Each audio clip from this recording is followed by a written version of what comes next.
Episode 1 of the Primetime Podcast. Uh-huh.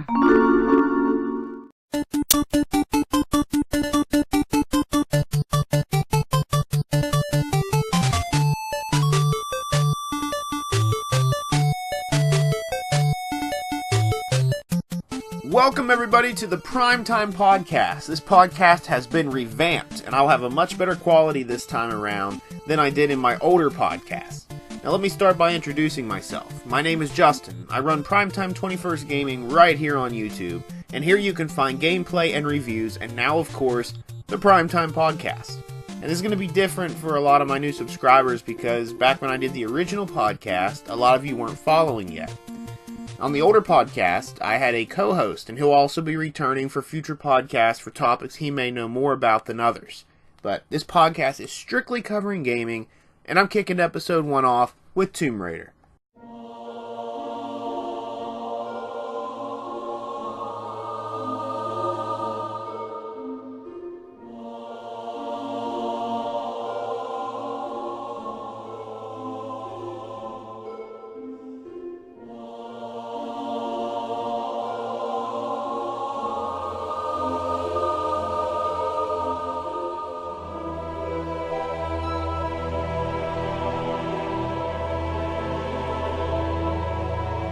Okay, so we begin with the character herself, Lara Croft, and she's an archaeologist adventurer, and if you've ever played one of her games, you definitely feel like you've been along with her through the adventure and her journey, and she is still to this day an icon in the gaming world, eventually making it to the silver screen, and there's actually supposed to be a new Tomb Raider releasing, I think it's this year. But in 2018, yeah, we're supposed to see another Tomb Raider movie hit theaters, but there was nowhere to go but up for this franchise. And a cool fact, since 1996, there has only been 5 years without a Tomb Raider game of some sort. And I think that's incredible. But we're going to start with 1996. That's when Tomb Raider released for the PlayStation 1, Sega Saturn, and PC. And I remember the first time I picked up a PlayStation controller, I was bothering my sister and her friend who lived a few houses down from us, and I went to her friend's house doing little brother stuff. I was annoying them, and her friend was being nice, and instead of kicking me out, she handed me her family's PlayStation controller, which was hooked up in their living room. And being only 6 years old at the time, I guarantee if her parents were home, I would have never played it. But I took the DualShock and I fell in love. And you gotta understand, I only had an NES at this point, which I believe was my mother's because it was just there. It was never bought for me. I just remember, I just grew up with an NES. So, but what I was seeing in this game, Tomb Raider, was mind-blowing. And after that day, I knew what I wanted for my birthday. A few months later, I got a PlayStation 1 for my birthday with Tomb Raider, Spyro, and WCW Mayhem. And I remember being amazed with Mayhem, too, at that point, because I was a WCW fan growing up, and it was so cool to actually take control of, those wrestlers. I mean, for the NES, you had the WCW and some of the WWF games, but those were outdated to me. This is 1999 for me, and I got to the PlayStation a little late, but we'll get into that a little more, but I couldn't get past the second level in Tomb Raider, which is the city of Vilcabamba. But then again, I was only 7, so it was a bit difficult for me. And I had the first level down now. The caves, had that down pat, but I struggled after. I also remember thinking how cool memory cards were, and wondering how they worked, because other than Zelda for NES, everything that I attempted to play, and I say attempted because I wasn't very good at it, at the time. I was young, but everything else had a password system, and I was late to the PlayStation 1. And by the time Tomb Raider 1, by the time I got Tomb Raider 1, Tomb Raider 2 was out, and I ended up getting that a few months later for Christmas. And I got Tomb Raider 3, which released November that year. But not being very good at the first Tomb Raider, I have no idea why I wanted the others. But going back to the memory card, I can remember, later, like in first or second grade, kids would bring their memory cards in and actually allow a friend to take it home. And let's say, like, we'll use WCW Mayhem for example, but let's say somebody had unlocked everything, and one of your friends wants to be able to have everything. They would loan their memory card to their friend, and they could copy their save files over to their memory card. And maybe Mayhem wasn't the best example because there's cheat codes for that. But the only way you could get cheat codes back then was you had to get the a magazine or strategy guide from the store. But it was just a lot easier back, to just transfer stuff from memory cards. And I used to do it, My uncle would transfer his files over to me and help me out a little bit. But anyway, yeah, it was definitely a pretty cool time. But I wondered why though Tomb Raider 1 was for Sega Saturn, and I remember the first time I seen Tomb Raider for Sega Saturn was one of my friends in school. I don't know why.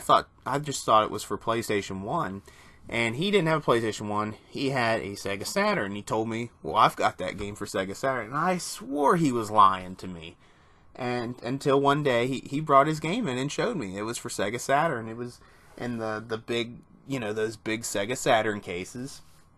And I just didn't believe him. And when he showed it to me, I was kind of mind blown about it. Because when, in 99, because in 96, that came out in 96. But anything from 96 on to that point, Tomb Raider was, Lara Croft was PlayStation's mascot. One of them anyway. You've got Crash, you've got Spyro, and you've got Lara Croft. And, I looked into that years later, why Tomb Raider 2 and 3 were never for the Saturn. And it was because in 97, right before Tomb Raider 2 released, Sony made a deal with Eidos Interactive to make Tomb Raider exclusive till the year 2000.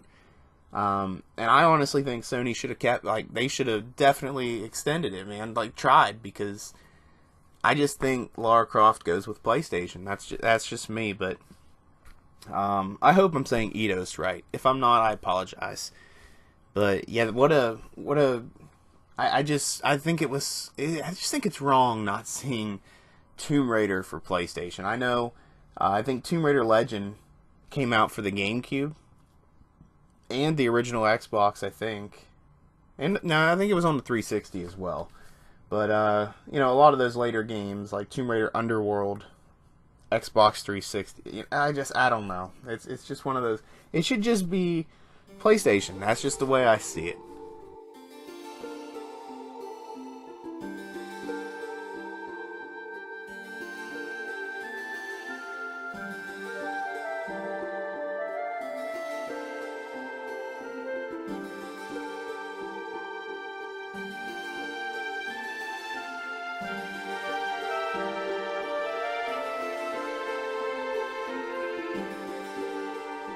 So I got Tomb Raider 2, and the first level kicked my butt.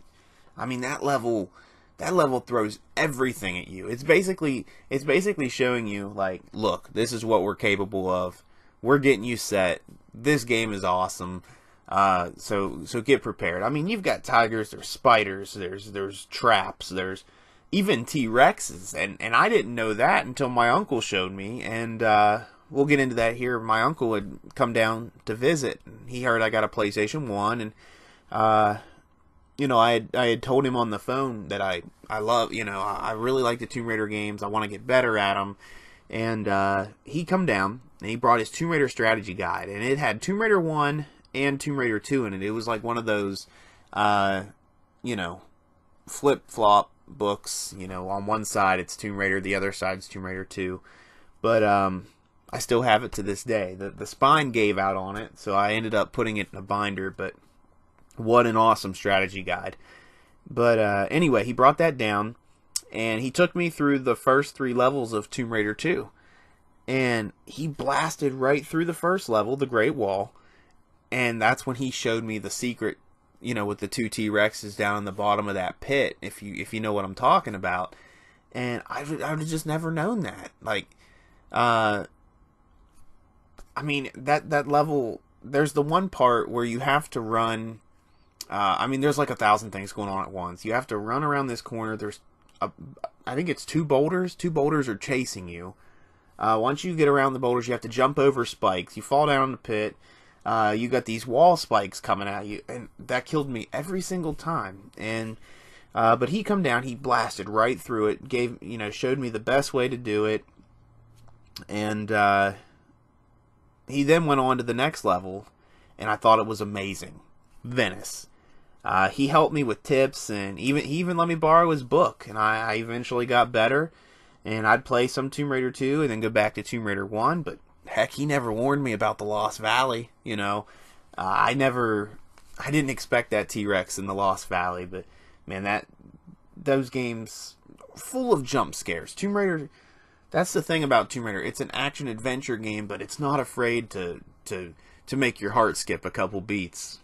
But I could go on and on about the original 5 Tomb Raider games, but before I do that, I'm going to stop for a moment to cover some ads. And I'm going to talk about the proud sponsor of Primetime 21st Gaming, Catalyst Mints. Catalyst Mints are energy mints that are much healthier than your normal energy drink. You may need a few for those long gaming sessions. Catalyst Mints are kicking off 2018 with brand new flavors.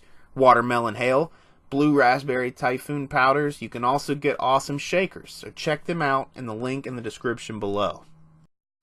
But like I said before I left off, I could go on and on about the original 5 Tomb Raider games, which were all tremendous games. If they ever made every game of Tomb Raider, the Tomb Raider title, in that, original design of the 5 games, I'd be perfectly fine with that. But people still to this day make Tomb Raider levels. There's a Tomb Raider level editor or something like that, and people actually make new games for people to download and play, and I really think that's cool that there's fans out there that are still very much into those original games. The graphics might not be phenomenal, but that's okay. That's alright. I'm a fan of them as well. But Tomb Raider games even released for the Nintendo Game Boy, and I think, the Game Boy Color and Game Boy Advance. But I can't say much on those because I've never experienced them. I've seen pictures and that kind of stuff, but I've never really, I've never played them. I can't say really a whole lot about them. But, however, I did finish Tomb Raider Angel of Darkness, and that game was very much criticized. And I haven't played it in, my God, over 10 years now. But I don't remember it being as bad as everyone said it was. And I mean, I can kind of see, there was a big difference between those, the controls at least, and the way that it looked between the original 5 Tomb Raider games, and then, I mean, you gotta change something up somewhere. But it was criticized so bad that, that was the last time that, Eidos Interactive allowed Core to put their hands on the Tomb Raider series, and that was it. So. But then on from there, we went to Tomb Raider Legend, which was a really good Tomb Raider game. I think, controls were good and all that. I thought the story was really good. But that's the thing, Tomb Raider Legend, I think, got a lot of really good reviews from people. And it was just a Tomb Raider game that everybody enjoyed as well. And, but I was super excited for Tomb Raider Anniversary, a remake of the original 1996 game. And in my opinion, it held up. I mean, it was basically that original game, just the graphics, I like remakes, but I don't like when they change it a lot, If it's a remake, I want it to be spot on. Look at the Resident Evil remake.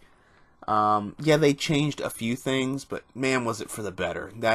The remake is 100 times better than the original game. Now, I won't say that about Tomb Raider Anniversary, but it's definitely good. I mean, yeah, they changed a few things, but take a look at it. It's the original Tomb Raider game with excellent graphics. I mean, it is, and it plays to the style of Tomb Raider Legend, and I really did enjoy it. But then we've got the final game, Tomb Raider Underworld, and I think that was a pretty good game as well. I can't complain. I think it was pretty challenging, as well, if I can remember. But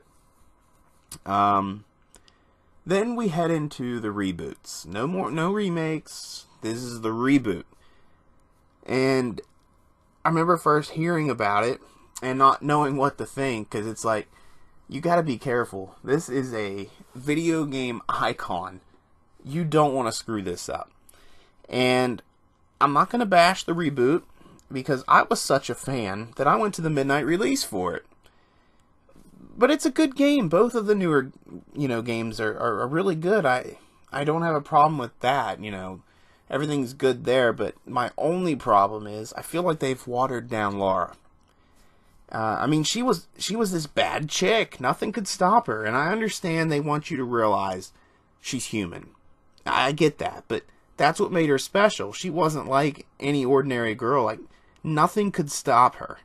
And in these new games, they have her complain and whine so much. But they're good games, but I'll always prefer the originals.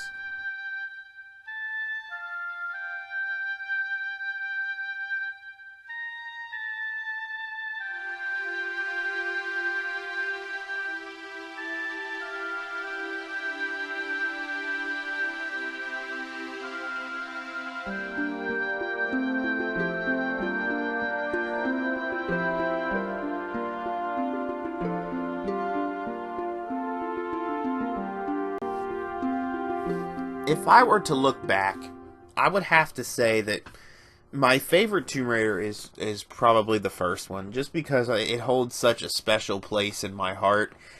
Tomb Raider 2, though, seems to be the majority favorite. But it's good. It's also a really good game. But I just think the reason Tomb Raider 1 holds that high spot for me is because, like I said, it was the very first time I sat down to play a PlayStation. And when you go back and you think about all these different levels in this game, they're incredible.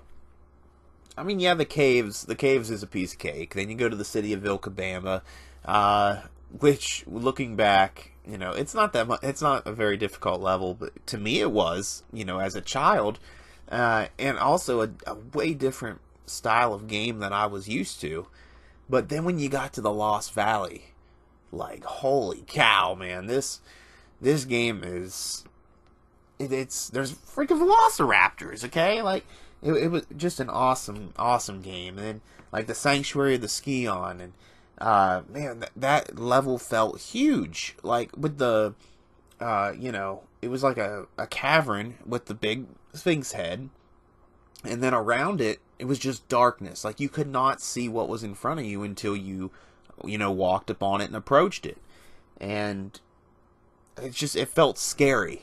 Like the level felt scary big, and it's kind of funny, you laugh at it today. It's like, well, look at the game, look at Legend of Zelda Breath of the Wild, for example, and then try to compare it with what I just said, and it's a laughing matter. But then it wasn't.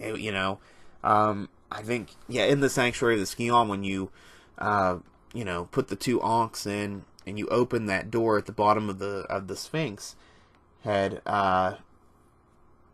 you jump down into the water and the level gets even bigger. It just, what an awesome game. All the way, you go through Natla's mines, and once you get to Atlantis and the Great Pyramid, what a phenomenal game. I love it. And then Tomb Raider 2 took you, I know it's Tomb Raider, but it took you outside of the tombs. It lets you, Venice I mentioned Venice earlier in the podcast. What a level, man.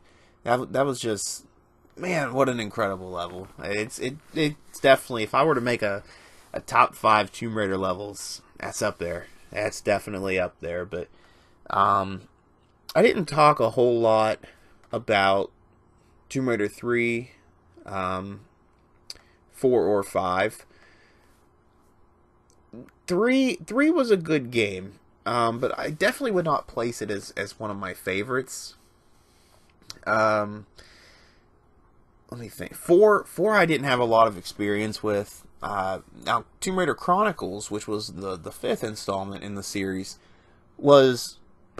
I was so confused because I never played 4, and 5 is a direct sequel. It doesn't pick up exactly, because there's like some flashbacks and stuff like that. But I was so, and at the end of Tomb Raider 4, which was Tomb Raider: The Last Revelation, they make it look like there's a chance that, Lara has died. And no, that's not a spoiler. I don't want to hear it that it's a spoiler. The game's been out for freaking ever. But, and then in Tomb Raider Chronicles, it opens up like she's dead. Like they're having a memorial for her, or whatever, that she's died or something. So it was weird to me. I didn't get it right away. First time playing, because I skipped 4. I didn't have 4 right away. But now that I'm, I've played through the games, and I know it makes sense to me now. I can follow it, and I actually watched a video that places the Tomb Raider videos in order. I'm trying to think what that YouTube channel's called. It's called the Brotherhood of Gaming or something like that. And they had put a really good video together, just showing you the history of Lara Croft and putting these games in order, as they go. And it's really cool. It's almost 2 hours long, a 2-hour long video. But man, I'll tell you what, I watched it over a period of time, and I thought it was really good. So if you guys, definitely check that out. Like I said, I think it's called the Brotherhood of Gaming. That's their YouTube page, YouTube channel. Check that out for sure. It's really cool. So that's going to do it, guys, for the first episode of the Primetime Podcast, the new revamped episode of the Primetime Podcast. But it's just my take on a classic franchise and some stories that I have to share with it. But if you enjoyed the episode, subscribe to Primetime 21st Gaming on YouTube for more episodes coming soon, and check out my reviews and gameplay videos. Now, like I said, I will be having my guest on at times. His name is Dion. If you guys are familiar with the older podcast we did, you know exactly who he is. We used to do streams together and stuff, but he will be in, and it'll be, some more conversation between the two of us. But he wasn't very familiar with Tomb Raider, so I just kind of took this one on myself. But who knows? Who knows what's next? You guys got any, any ideas you want to hear a podcast on? Put them down in the comments below, and if we think that they could be good enough to carry an episode, you may see it. So definitely subscribe, guys, right here, Primetime 21st Gaming. Follow me on Twitter at Primetime 21st, and follow me on Instagram at Primetime21st_gaming. And that's going to do it for me, guys. I'm Justin, signing off the Primetime Podcast.